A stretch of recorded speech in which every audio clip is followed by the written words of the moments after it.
असे आज सगळे मस्त मजे. तर आज आपण बनवणार आहोत पावसाळी भाजी, रानभाजी आहे. याला म्हणतात फोडशीची भाजी. खूप पौष्टिक भाजी आहे. तर आपण ती बघूयात कशी साफ करायची, कसं ते करायचं आहे.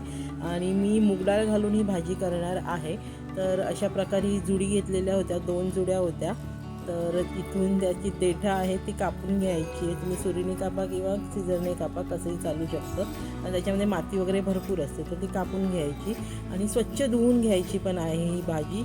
हे बघा, अशा प्रकारे एक एक पान ह्याचं वेगळं करायचं आहे. ह्याच्यामध्ये कसं जाड असं देठासारखं असतं, तेही काढायचं आहे. मी ते तुम्हाला दाखवते, एखादं असेल ह्याच्यामध्ये. म्हणजे आपल्या कांद्याची पात जी भाजी असते, स्प्रिंग ओनियन भाजी आहे, त्या प्रकारेची भाजी असते. त्याच्या मुळाशी कांदे असतात, पण ह्याच्या इथे आपल्याला डेटा आहेत. हे बघा, अशा प्रकारे थोडाफार कचरा निघाला तुम्ही काढला आहे. असे जाड देठ असतं, ते घ्यायचं नाही, ते कडू लागतं आणि थोडं शिजायला पण बराच वेळ लागतो भाजीला. बाकी भाजी तशी चांगली होती, जास्ती घाण नव्हती त्याच्यामध्ये, थोडीफार होती ती मी काढली. नळाखाली चांगली पाण्यामध्ये बऱ्याच वेळा धुवून घ्या. जेवढी माती निघेल तेवढी त्याची काढा, कारण ती पोटात आली तर हाम होतं, पोटाला त्रास होऊ शकतो. तसं 3-4 वेळा चांगलं नळाखाली धुवून घ्या, पाण्यामध्ये चांगलं हलवून घ्या. एक एक पान असं स्वच्छ झालं पाहिजे, कारण त्याच्यामध्ये माती भरपूर असते. तर अशा प्रकारे मी ते धुतलेली आहे. हे बघा, इथे आता सगळं क्लीन झालेलं आहे, तरी पण थोडीफार माती आहे. तर मी ते पुन्हा एकदा क्लीन करून घेते आणि मग तुम्हाला दाखवते पुढे काय काय. इथे मी मुगाची डाळ भिजत घातलेली आहे. चण्याची डाळ पण तुम्ही घेऊ शकता आणि ओलं खोबरं वरतून आपल्याला टाकायचं आहे, ओलं खोबरं पण. आता इथे मी भाजी चिरून घेतली आहे, पण तरी पण परत मी एकदा ती धुतली आहे, कारण थोडेफार माती त्याच्यात असू शकते, म्हणून मी ती पुन्हा एकदा धुवून घेतली आहे. आणि फोडणीसाठी आपल्याला लसूण, मिरची, कांदा लागणार आहे. तर आपण करायला सुरुवात करूयात आता. एवढंच साहित्य घेतलेलं आहे त्याच्यामध्ये, आणि खोबरं पण आहे, ओलं खोबरं पण घेतलेलं होतं.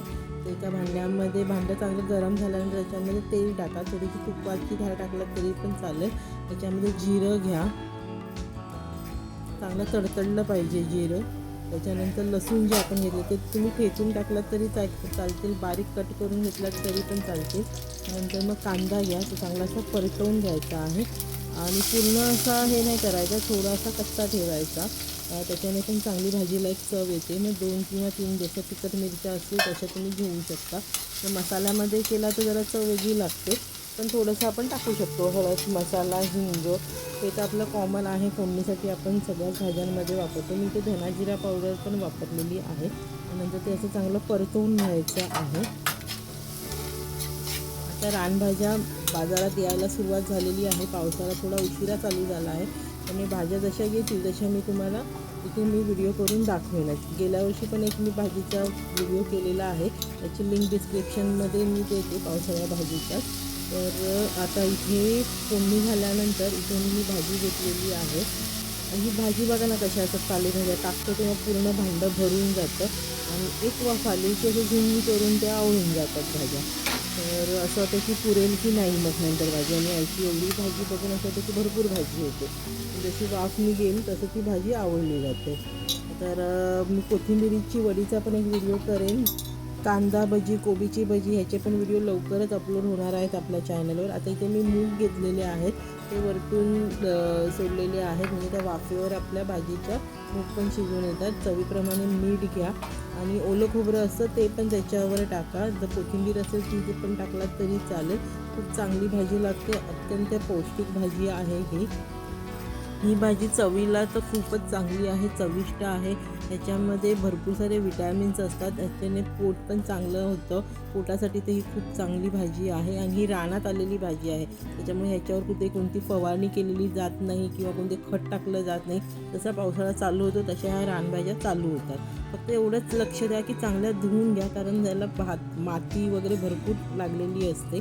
त्यामुळे फक्त पालेभाज्या केलात तर त्या चांगल्या धुवून घ्या आणि 1-2 वाफेमध्येच ह्या भाज्या चांगल्या शिजून पण जातात आणि त्याला स्वतःची पण एक चांगली चव आहे. तर अशा प्रकारे ही आपली भाजी झालेली आहे. तर तुम्ही मस्त गरमागरम भाकरीबरोबर ही भाजी तुम्ही खाऊ शकता. व्हिडिओ आवडला तर लाईक करा, शेअर करा आणि सबस्क्राईब करा.